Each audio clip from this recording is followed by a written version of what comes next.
Okay, it's going to be a review of TNA Lockdown 2005. Very important show for TNA, very historical show. After the disaster that 2007 was, I wanted to evaluate the first one. This is an example of a better lockdown. I'm not sure if this is the best lockdown that they've done. If anyone wants to recommend what the very best lockdown was, go right ahead. But yeah, a lot was happening to TNA at this time, and I didn't realize how crucial of a show this was until recently. But leading up to the show, Jarrett was talking about how he secured the television deal with Spike TV leading up to the show. What that tells me is TNA was on a roll. You just had so many different memorable matches and spots that you can show these executives, like the Elix skipper spot, AJ at Final Resolution where he almost broke his neck, the Iron Man match with AJ and Daniel. So the company definitely had momentum. And at the same time, Panda Energy was coming into some different changes. So, they were developing a very good relationship with Jeff Jarrett at the time. So Jarrett was expressing how, crucial this time was for TNA. Apparently, it was Jerry Jarrett's, his father's idea to implement this steel cage pay-per-view where every single match was going to be in the 6 sides of steel just to make it different, just to make the pay-per-view stand out. Because at the time, I think TNA was really trying to, cater to themselves as the alternative. So, yeah, on a side note, though, very tragic show. And let's get right into it.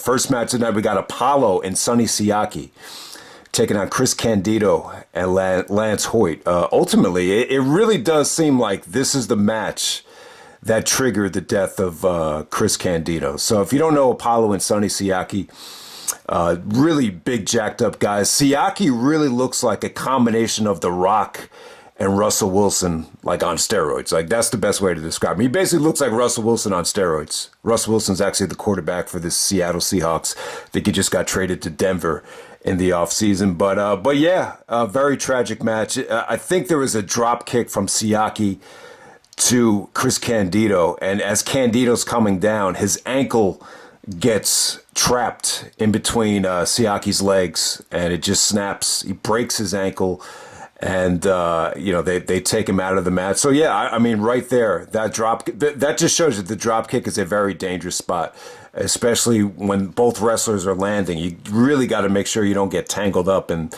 that's exactly what happened. So apparently Candido had to get surgery on the ankle, got plates and screws up in it, and took a flight back home. And after the surgery, he ended up passing away. There's reports that it was a blood clot.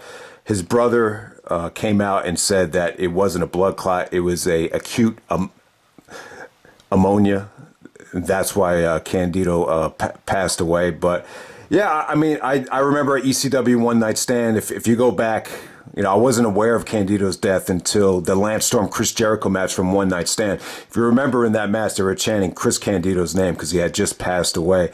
But, he just died a couple of days after this. So it's crazy. But I'll just say this about it. I mean, this has got to be like the scariest situation in the history of pro wrestling. This has got to be up there with the weirdest deaths because he's only 33 years old. I mean, it just sounds unlikely that, just because he breaks his ankle, he passes away. My take on it is, I think this is a situation where you just got to connect the dots. I mean, I don't want to sound too negative, but it was obvious that Candido was not clean. He definitely had a steroid body. Especially if you look at him in ECW, I mean, he was jacked. He was a small dude, but he was jacked. And then, at the same time, you hear rumors about how Tammy, his wife, Sonny, he was actually married to Sonny. Sonny was like his high school sweetheart. And, stories come out about how Sonny was addicted to painkillers, addicted to pills. So I think it's one of those situations where you just connect the dots, and you always hear doctors stress about how you don't mix antidepressants with alcohol. You don't mix painkillers with alcohol because it's just a deadly combination. Maybe the combination of that and the ankle break.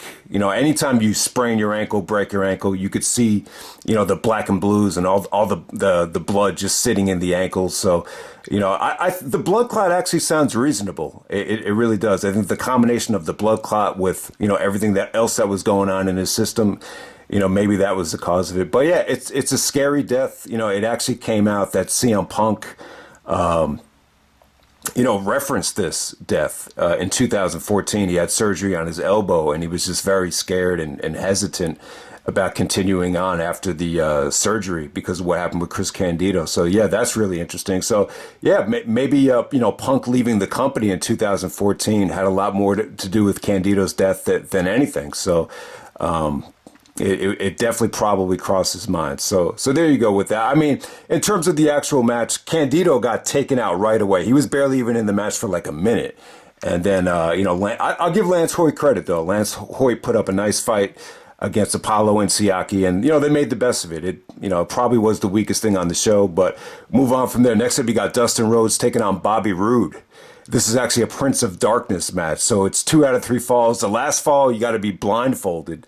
So once again, you got the blindfold stipulation at Lockdown. So at this time, you know, Dusty Rhodes is actually the booker of TNA. So I'm sure he had a lot to do with this, as his son is involved here. It really wasn't bad. It wasn't anywhere near as bad as the match with James Storm and Chris Harris from Lockdown 2007, which was a nightmare of a match. So in the final fall here, they're actually with blindfolds, and there was a ref bump, and then Scott D'Amore actually comes inside the cage, and it was pretty creative booking. I mean, this really could have fell off the tracks.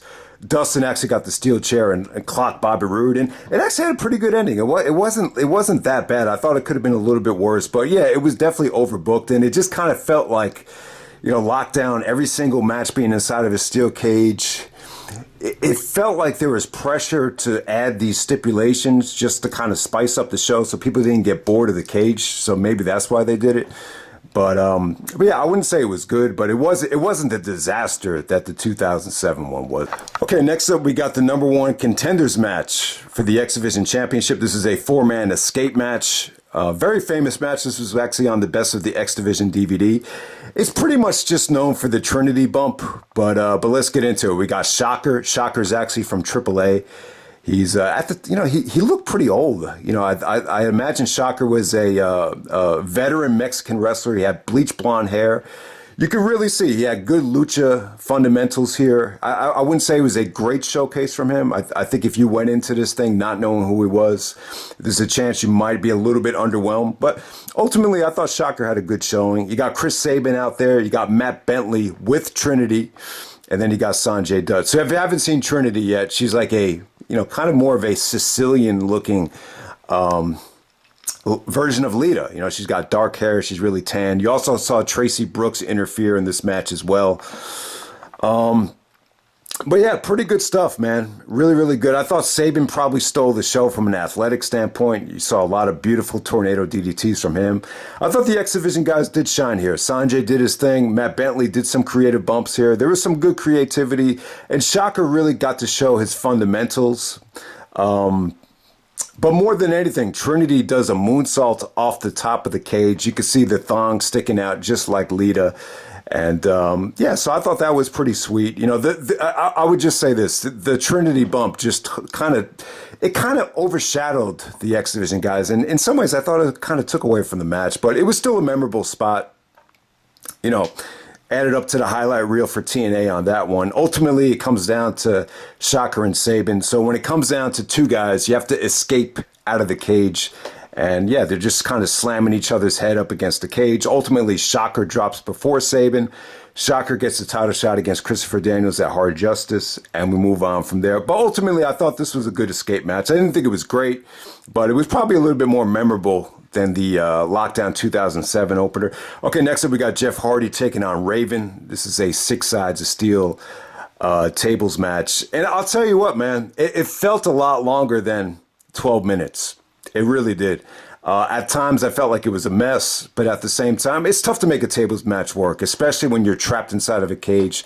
But ultimately, it was pretty good. It was a chance for Raven to really, show what he can do on a mainstream level.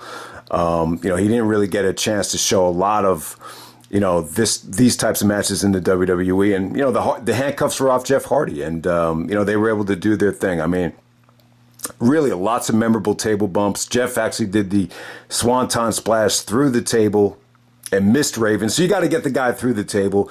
There was actually a spot in the match where the steel door just opened up and Jeff Hardy's was just sitting on it and it opened wide up. So that was pretty cool. But then Jeff got back into the ring and does a beautiful double leg drop on 4 tables through Raven.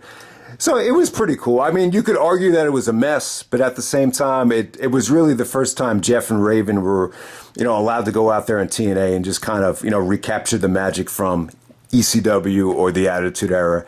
So I know at this time, Jeff Hardy had lost his passion for wrestling, and, Jeff definitely had his moments in TNA in 2005. But it's funny because at this particular time, Matt Hardy had just gotten fired. Couple months later, Matt Hardy's the most over guy at ECW One Night Stand. So more than any other time, this was the one time in the summer of 2005 where it looked like Matt was really going to become the bigger star. But ultimately, I would not say that was the case. All right, so we'll move on from there. We got the 6 Sides of Steel strap match for the NWA Tag Team Championship. So you got America's Most Wanted taking on Team Canada of Eric Young and Petey Williams. You had A1 at ringside.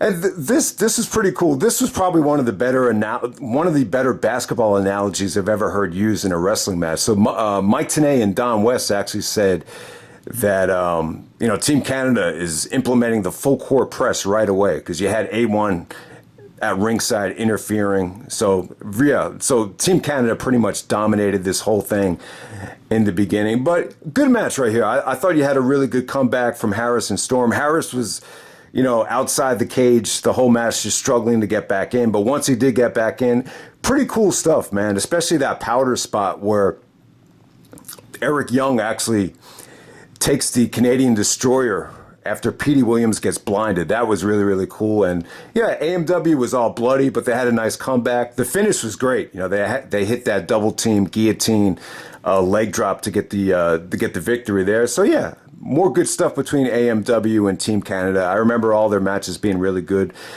This version of Eric Young and Petey Williams, that was definitely the way to go. I was worried that A1 was going to be the guy in this match because he was actually in the promo picture right before the video package. But no, A1 was just not ringside. A1 was more of a jacked up wrestler more than anything. But next up, we have the 6 Sides of Steel cage match for the TNA X Division Championship. You got Christopher Daniels, the champion, taking on his former Triple X tag team partner of Elix Skipper. So lots of anticipation for this match because Skipper actually did that beautiful Hurricane Rana. I believe it was at Turning Point against AMW, the 6 Sides of Steel. It's an incredible spot. It's probably the most breathtaking highlight in TNA history, maybe even in pro wrestling history. It really is a dangerous spot. He actually tiptoes on the top of the cage and delivers a Hurricane Rana. It was unbelievable. And they actually do tease the spot during the match as well. But yeah, I thought this was good stuff. To me, this was prime Christopher Daniels. For whatever the reason, I always associate Daniels with TNA, even more so than Ring of Honor. See, this is how I would kind of classify Daniels. Like his heart was really into TNA. Ring of Honor, he was an ROH legend and everything, but I never felt like ROH was really Christopher Daniels' home. And in PWG, PWG Daniels was just, it was just a day at the park. It really was never anything serious. So to me, Daniels always, priority number one for Christopher Daniels and AJ Styles was always TNA. And you could just tell, like, Daniels took this X Division reign and he really just, month after month, it just felt like it was part of him. And I got to say, Daniels really, this is his first title defense at a pay-per-view as X Division champion. I thought he hit a home run here. He really, carried Elix Skipper to a great match. Skipper's really not known for being a great wrestler. He's more of an athlete, but this had great structure to it. I thought Skipper's selling was actually phenomenal here. He sold the shit out of the shoulder. And, they, like I said, they teased they were up on top of the cage, and they teased doing the spot, but Daniels actually jumped down before he hit it. The fans were booing like crazy. Still, Skipper did a beautiful crossbody onto Daniels' neck. Looked pretty brutal, and yeah, there was some good back and forth, some really nice countering of the angel wings. Ultimately, Daniels ends up executing the angel wing, and the setup there was just really, really good. So yeah, this was fast paced. It was fluid. It was engaging. It felt like the X Division Championship was a main event caliber title. It didn't feel like, a undercard title. It really didn't. So really good stuff, man. I feel like Daniel's X Division title reign, I feel like it's one of the best championship reigns in TNA history. I thought it was that good. I just think Daniels really hit his zone on the mic and in the ring at this time. Like he was a veteran, but he was still young. And just had a lot of vitality and life to him. Okay, so next up we have the Lethal Lockdown match. We got Team Nash, BG James, Diamond Dallas Page, and Sean Waltman taking on Team Jarrett of Jeff Jarrett, Monty Brown, and the Outlaw is actually Billy Gunn. Okay, so very important. Right before the show, Nash actually shows off his staph infection and decides not to wrestle on the show. I mean, how many TNA shows have you seen where Nash is promoted in the main event and he has to pull out because of elevated enzymes or, whatever, staph infections? What was the other pay-per-view he was supposed to wrestle Jarrett in? Bound for Glory 2005. It was another one. But either way, Nash is not involved. I think it would have helped the match as well. This kind of had like a NWO meets Degeneration X type of feel to it with all the talent involved. It was okay. It wasn't bad. I mean, it was really nothing special. I think all these guys were pretty much past their prime. Monty Brown had just turned heel. And it definitely felt like if Monty Brown was a babyface, you could have booked him like a Goldberg. You definitely could have done something like that because Monty Brown was definitely like the TNA original. He definitely was, someone that had a lot of life behind him. He was still young. He was in his prime. He had tons of charisma, but for whatever reason, because him and Jarrett, stopped feuding over the belt, the decision was to turn Monty Brown heel. And it seemed like a lot of people disagree with it, but, yeah, I don't know. For whatever reason, I don't think Sean Waltman looked great here.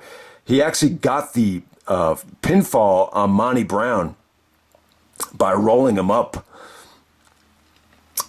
off the top of his shoulders, and the finish just came off kind of flat. There's just pretty generic offense from all these guys. I mean, there just wasn't that one guy that came out that got the fans really invested. So, the one thing I'll say about it is thank God it wasn't the main event.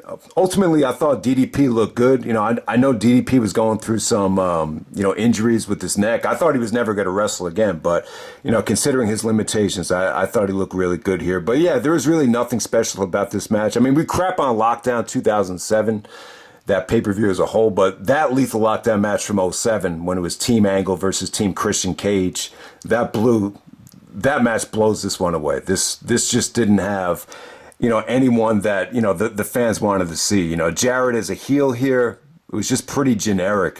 The one regret that Jarrett had about this show was he felt like it should have been DDP, getting the pinfall over Billy Gunn. I think that's what he said. He said that would have made more sense because Waltman at the time was going to be off of television, so it made no sense to have Waltman get the pinfall here. But yeah, really, really a skippable match. This was probably one of the weaker things on the show, to be honest with you. And then we have the main event. We have the 6 Sides of Steel match for a NWA World Heavyweight Championship match at Hard Justice. So this is basically a number 1 contenders match featuring AJ Styles taking on Abyss.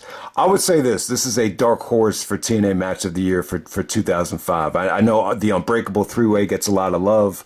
I know even Abyss's match with Sabu, the barbed wire no rope match from Turning Point was voted Match of the Year. But I gotta say this has got to be up there. Like this has got to be the one of the best things TNA did, before they got the Spike TV television deal. It was a great story, man. It really felt like AJ was taking on that Shawn Michaels role, going up against a monster like a Mankind or a Diesel or, an Undertaker.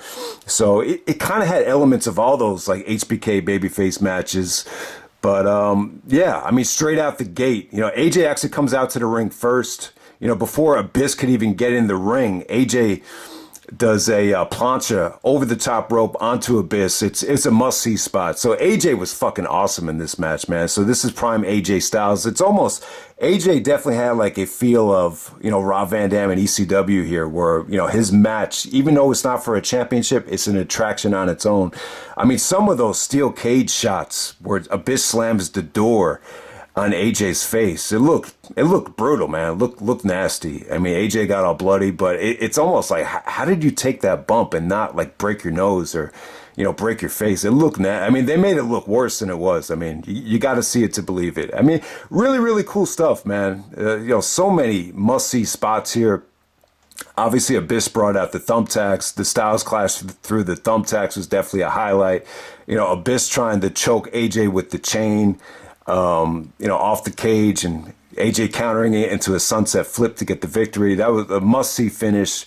But yeah, I mean, it's just an example of AJ going out there with a bigger guy, and the story is automatically told because it had a David versus Goliath feel, and Abyss is a big man that can match AJ, hold for hold. I mean, it was just great. I mean, AJ took some amazing bumps in this match. The gorilla press too from Abyss to AJ. AJ got like 10 feet up in the air on that. It was must-see stuff.